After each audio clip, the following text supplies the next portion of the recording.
Welcome into Sports Around the Bar, where today we'll be fixing the New York Giants for 2020. As always, I am Jake, your bartender, and just really quickly before we get started, if you like talking sports, hit that subscribe button, ring the bell, because, well, you know what you're doing on YouTube. We talk sports every day, and we'd love to talk sports with you. With that, we'll get right into it. We'll talk about the 4-12 Giants and what we're going to do to try to get them closer to being a playoff team in 2020. Now, the most important thing to know about this team is before they go into free agency, they're going to have somewhere close to $73 million worth of cap space and no major contracts coming up on the books where they need to just hold on to that cap. They're going to be one of the most active teams, I believe, in free agency. They might hold back, stay a little conservative because Dave Gettleman's not known as a risk taker in the NFL as much as some other GMs are. But one thing that is very important about the Giants is if they choose to, they could be one of the most active teams out there in the market this year. Currently, they rank 6th. Those numbers will go up and down in the coming days. But for right now, the thing you need to know is they're going into this free agency with a ton of cap space. Now, if this is your first video, we've already done the first 3 teams of the draft. We're going in order through all of the teams, and the way we usually go about it is we talk about the offensive side of the ball and their free agents, the defensive side of the ball after that, as well as the guys they have coming up on contract. Then we move into other teams' free agents or the true free agent market, and then finally we round out by talking some draft talk. So if you're looking to jump to anything, one of those things in particular, I put the timestamps down in the description. You can click on that and find exactly where you want to be.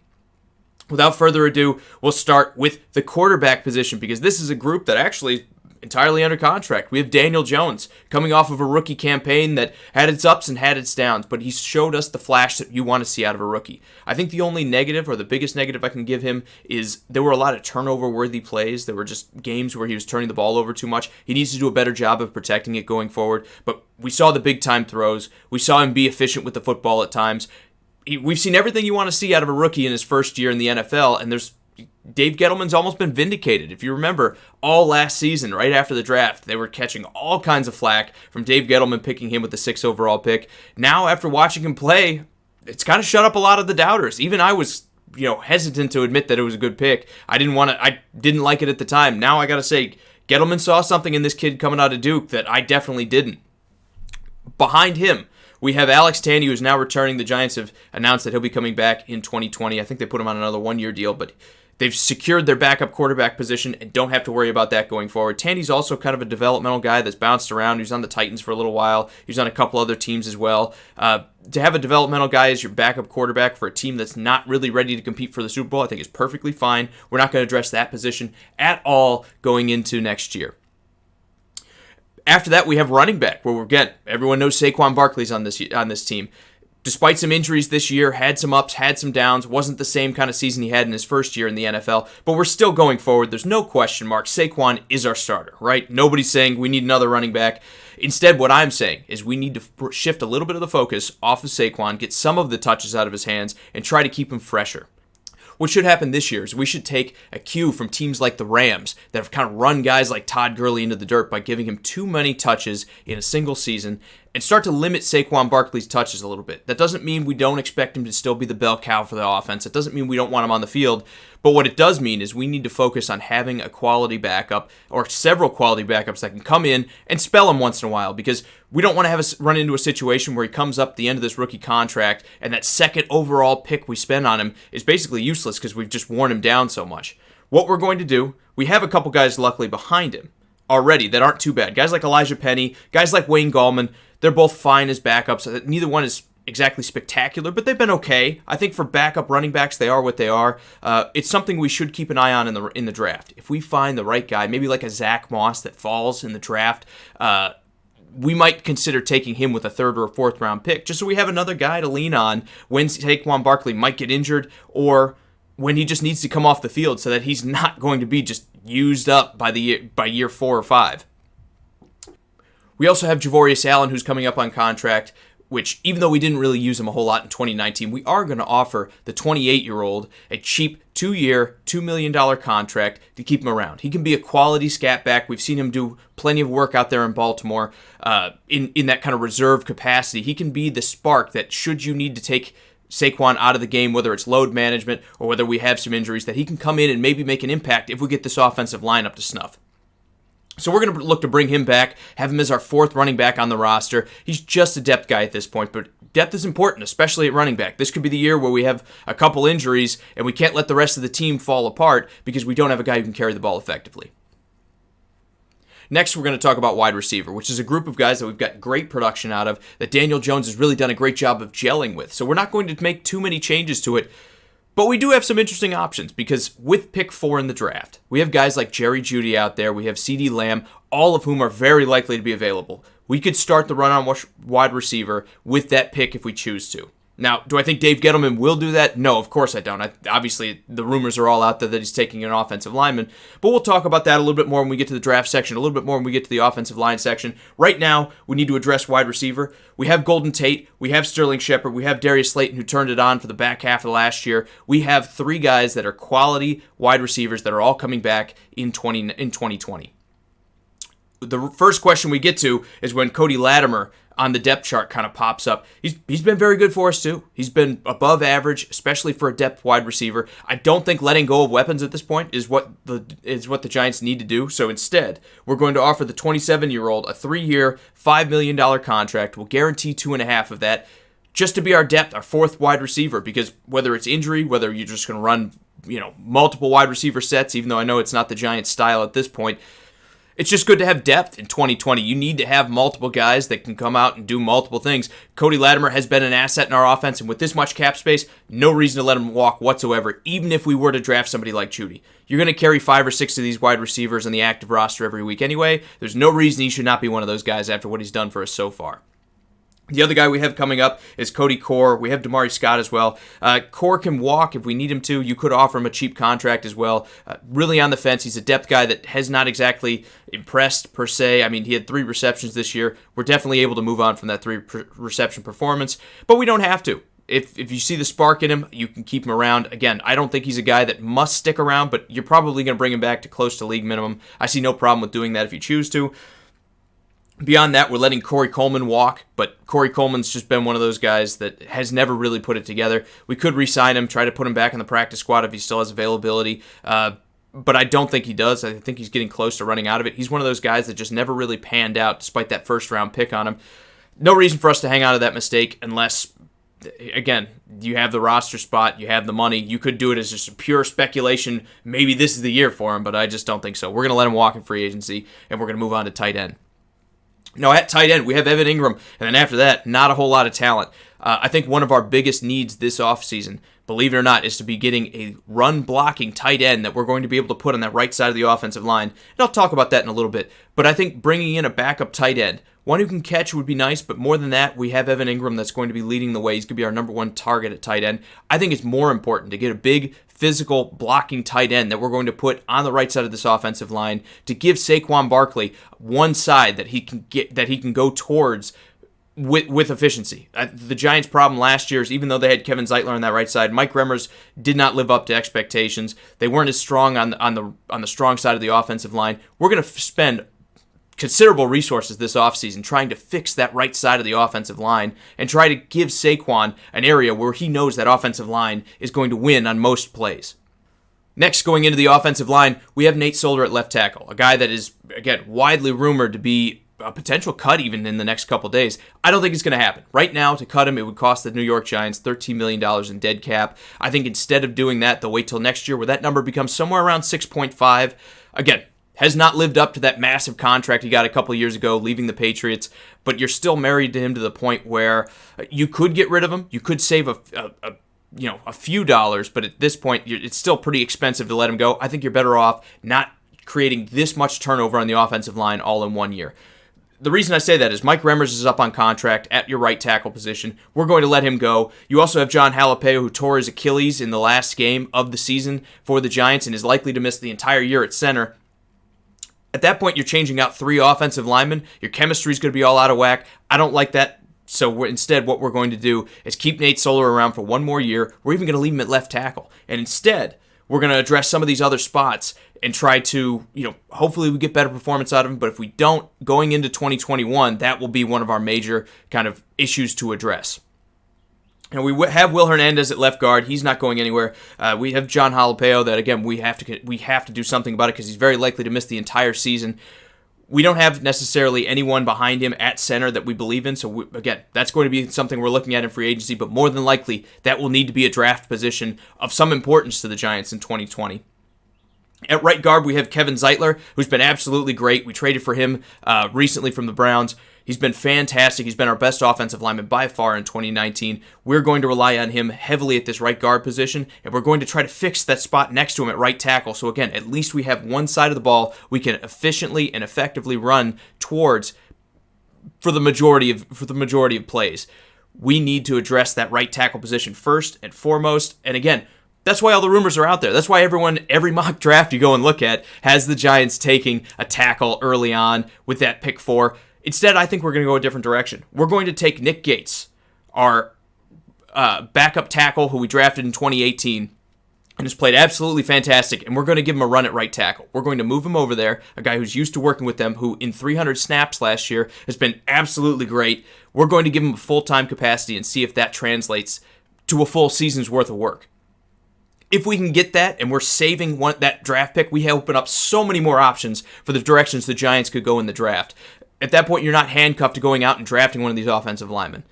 No, I think that's what will happen. I think Dave Gettleman just likes the run game too much. He's too much of an old school kind of conservative mind to not take one of those top-level tackles at pick 4. But I think moving Nick Gates over to right tackle gives us more options. A position he played in college. There's talk about him moving to guard at the pro level too. I think he still has it. I think we're willing to give him a shot, especially when you look at what he can do in the run game. Put him next to Kevin Zeitler, bring in that blocking tight end I talked about before, and all of a sudden that right side of the offensive line looks very scary, and we should see some good holes for Saquon to run through.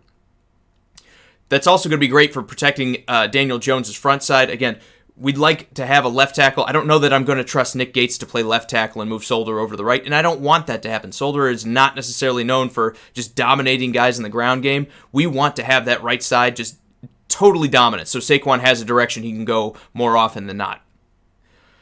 Next, we move on to defense, where we have a lot of question marks and a lot of things we need to fix. It starts at defensive end with Leonard Williams, a guy who played okay, to be fair. Didn't live up to the hype of his name or anything, but was not terrible in our defense either. When you're talking about a 34 defense, it's always tough justifying paying the interior line guys because they don't generate a whole lot of pressure against quarterbacks all the time. When you have one of those guys, you never let them go. Right now, we don't necessarily have one of those pass rushing caliber guys per se. And for what Leonard Williams is likely to get on the open market, I don't think bringing him back is a viable option for the Giants. We're going to let somebody else make that mistake of overpaying for a guy that is not inefficient in the pass rushing game from the interior, but also he's not a Chris Jones. He's not a guy that's going to change the game every time he's on the field. He's going to get paid like that this offseason. We're not going to be the ones to fall for it.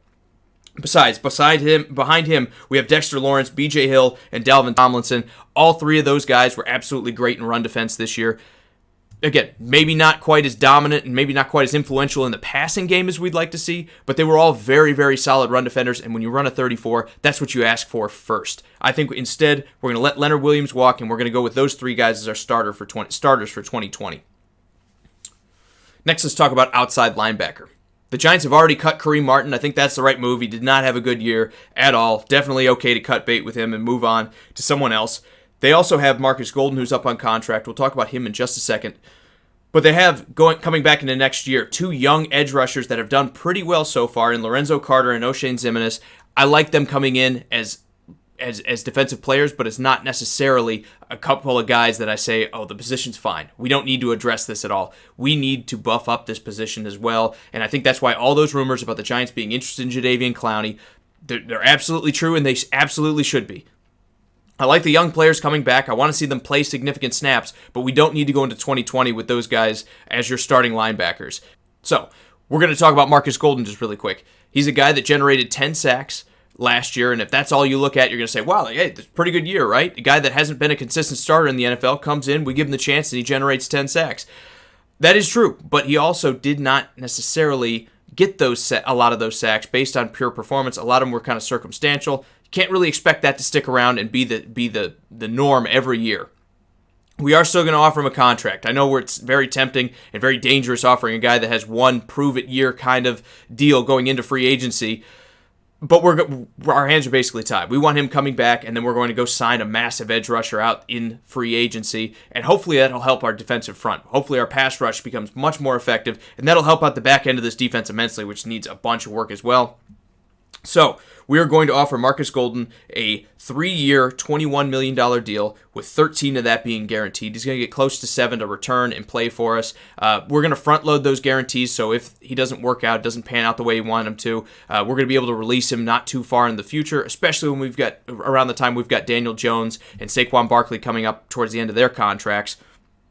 But bringing him back is just the right move. We need Marcus Golden on this team right now because you're going to need 3 or 4 edge rushers. I think bringing in a high-dollar signing, and then you get the 2 young guys and Marcus Golden as well, hopefully that position becomes a strength for us and can help out our cornerbacks, which need all the help they can get, when we're going to talk about here in a second. Moving over to middle linebacker, they've released Alec Ogletree, a guy who never panned out on that massive contract he got once he left the Rams. I think that was the right move too. I was going to suggest it before it happened. Came down it came down a little while ago that they were letting him go. But the other question mark we have is David Mayo, our standout linebacker that had his best year. Now that, again, he's been a starter, we need to address him mainly as our free agent that needs to be re-signed on defense. We talk about David Mayo. He's not a guy that is absolutely efficient in guarding the pass. He's much better going forward as a linebacker. He's a great run stopper. He can blitz decently well. I think he only had 1 sack this year, but they didn't ask a whole lot of blitzing out of him. He's the guy that we need to keep on a reasonable contract. And the reason I say that is because you don't want to turn into the Jets, that sign a guy like Avery Williamson to a big $10 or $12 million a year deal, and then he can only play 1 or 2 downs every possession because he's not the guy that can cover anyone in the pass.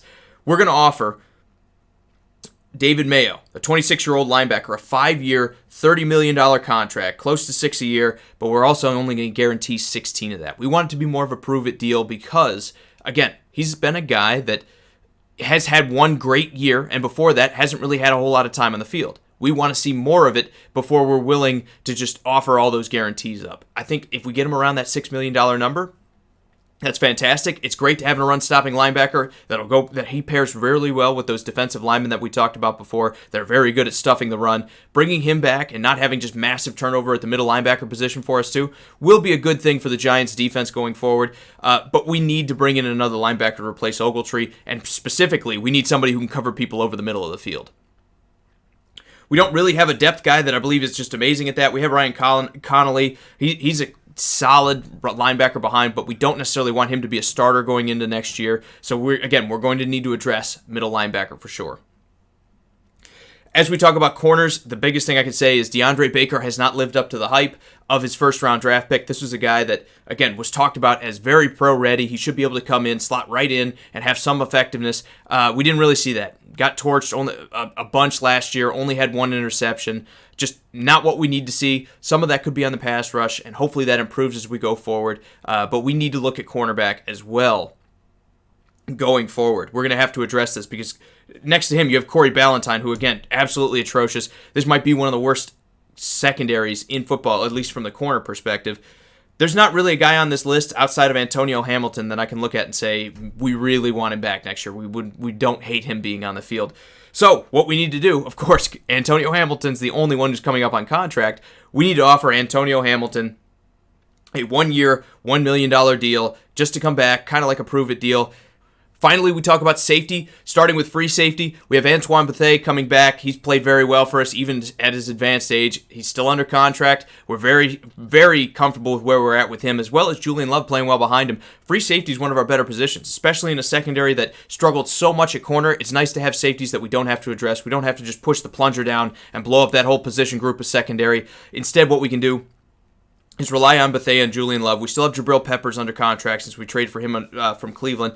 The only guy we have coming up is Michael Thomas. We are going to re-sign him to a cheap deal. We're going to keep safety exactly the same as it was because we don't want to have too much turnover, cycle out of defense. We're already talking about defensive ends leaving this team. We're talking about edge linebackers already gone. We're talking about middle linebackers already gone.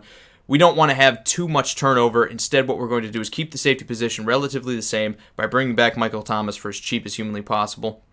So we've addressed our free agents. We've talked about what our strengths and weaknesses are. We go into free agency with still oodles and oodles of cash. Even after all those re-signings, we still have about $56 million worth of cap space. Is there anywhere else we need to look but edge rusher? That is 100% where we should look, although there have been a ton of rumors out there it needs to be Jadeveon Clowney. I actually disagree with that. I think we need to look at more of a pass-rushing-centric guy instead of Jadeveon Clowney, who is more balanced. He's a very, very solid run defender, one of the best in football, and he can rush the passer, but there are other guys who will get after the passer at a higher rate than he will. Those two guys specifically are Shaq Barrett and Yannick Ngakoue. Those two need to be our first two targets. We should have absolutely, that should be the only signing. No matter what the number is for those guys, we need to bring them in first because they have been the most dominant getting after a quarterback. After that, we talk about Clowney. If we don't get one of those guys, if both of them wind up franchised, which is very likely to happen, we're going to talk about Jadeveon Clowney being our new edge rusher. Hopefully we don't reset the market too high like he's talked about. Hopefully we stay away from that $23 million a year contract, but very likely we're going to offer him somewhere around 20, and that'll be fine. I mean, we can offer him that $23 million a year because our quarterback and running back are so cheap right now, and because we have multiple years before we even have to worry about it. All we need to make sure is all of our guarantees are towards the front of the contract so that it is escapable if he doesn't live up to the contract. Again, they've been burned by some big ones here in the past. Guys like Alec Ogletree have not lived up to those massive contracts. Nate Solder as well. It's just important that we need, before guys like Daniel Jones come up and we have to pay them, and we're very likely to pay him if he continues his upward trajectory, we need to make sure that Jadeveon Clowney is not weighing down this team with that massive contract. Now, let's say we do miss out on him. A couple other guys we should look at are Eric Armstead and Matthew Judon. Both of them are going to get somewhere around 4 years, $15, $16 million if we offer them. Any one of those guys we should be comfortable with and should be our main target in free agency. We cannot lose out to some of these other teams because we need an edge rusher as bad as we do. After that, we're going to talk about cornerback. I think Chris Harris should be our main target. At 30 years old, he's more of a stopgap. He's going to be a guy that can come in and hopefully teach someone like DeAndre Baker some of his tricks and help him develop as a cornerback. We spent that high pick on him before. We need a guy like Chris Harris to come in and mentor him and also play good football on the other side. If we get a little bit better out of DeAndre Baker, if we get Chris Harris that comes in and stays solid for another year, and then we have our defensive edge position rushing the passer at a higher caliber, we could talk about this defense really taking a step forward, especially if we get the guy in the draft that we're going to be targeting. Now, if we do miss out on Chris Harris, I think it's very likely we can land him. Again, we're going to just offer him more money than anyone else will match. We're going to offer him somewhere close to $13 million a year. It's going to be a 2-year, $26 million deal to get Chris Harris here. But just for discussion's sake, if we don't land somebody like Chris Harris, we'll target Trey Waynes afterward, 27-year-old. We'll give him a prove it deal from the Vikings. We'll give him a 1-year, $9 million contract to come in and be our almost test player, where if he comes out and has another good year where we believe he can be a long-term kind of addition to this defense, we'll sign him to a 3-year deal after that. But for now, we need to target one of the big names in free agency to try to fix this defense in the short term. Next, we'll move on to the draft, which again, if you've been paying any attention to it, everybody under the sun has the Giants taking an offensive tackle with pick 4. But I think if we follow my method and we give Nick Gates the chance to start at right tackle, a guy that we know works in our system already, we open up so many more possibilities for the Giants. All of a sudden, you don't have to draft a tackle there. Instead, you can trade out and let somebody that's really quarterback needy just give you tons and tons of picks to rebuild your team with because they're willing to give up the farm to trade up. You could also go take a wide receiver. You could just decide, hey, we're going to give Daniel Jones the best weapons in the NFL and take a Jerry Jeudy or take a CeeDee Lamb or surprise everybody and reach for Denzel Mims. I don't know. I don't think that's the great move, but you have so many more options because you're moving Nick Gates to right tackle and you don't have to address that tackle position right away. I think that's the direction they should absolutely go. Now, if you watch my other episodes, I've already drafted Chase Young to the Redskins. I've already drafted Jeff Okudah to the Lions, so those guys are not there. I think there's a very good chance Okudah will be there, and if he is, I think we should draft him. But if we do wind up sticking at 4, and those guys are already off the board, we are going to draft Isaiah Simmons, linebacker out of Clemson.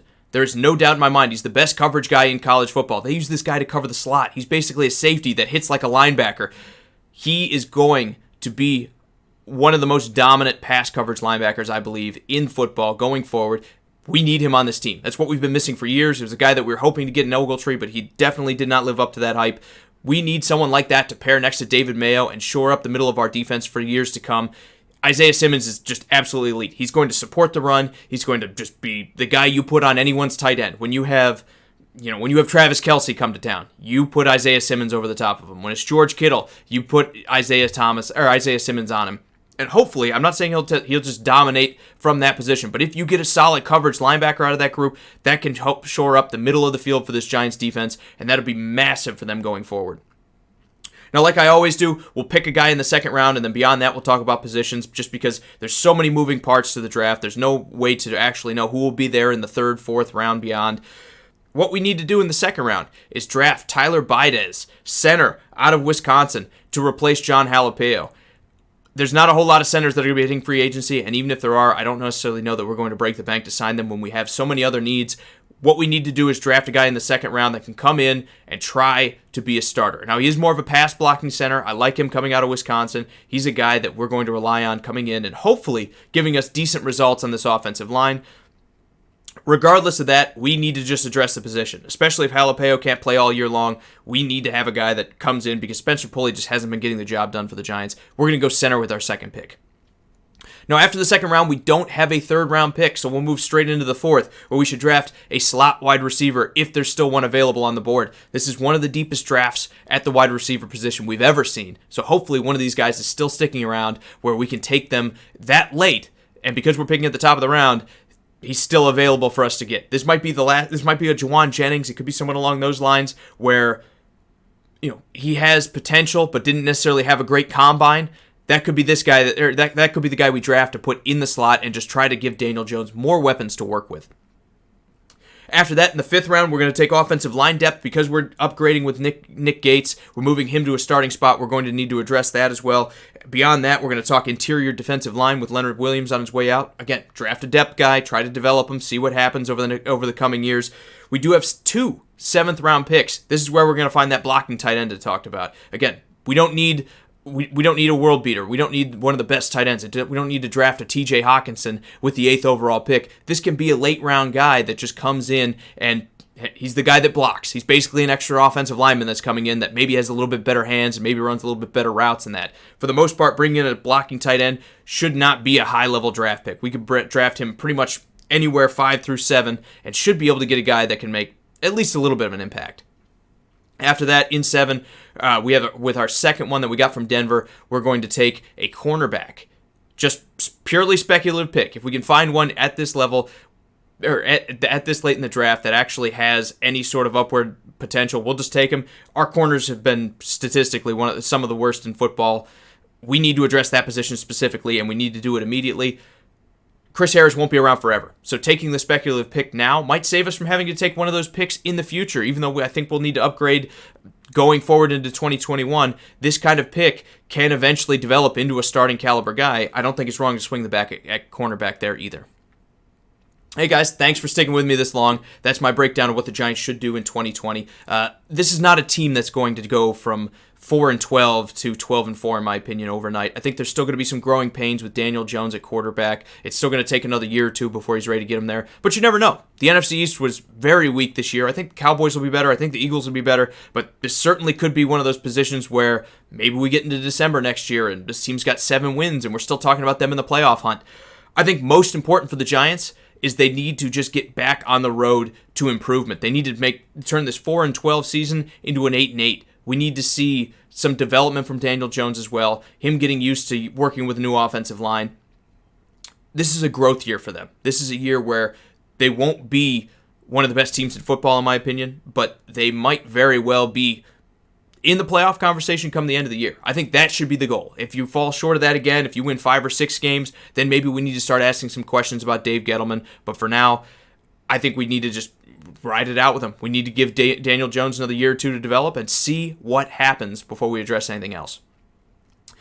So thanks again for sticking with me. As always, I am Jake, your bartender. This is Sports Around the Bar. Again, we do videos every day, so if you want to be a part of that, hit subscribe, click that bell, and I hope to see you guys in the next video where we're going to be talking about the Miami Dolphins.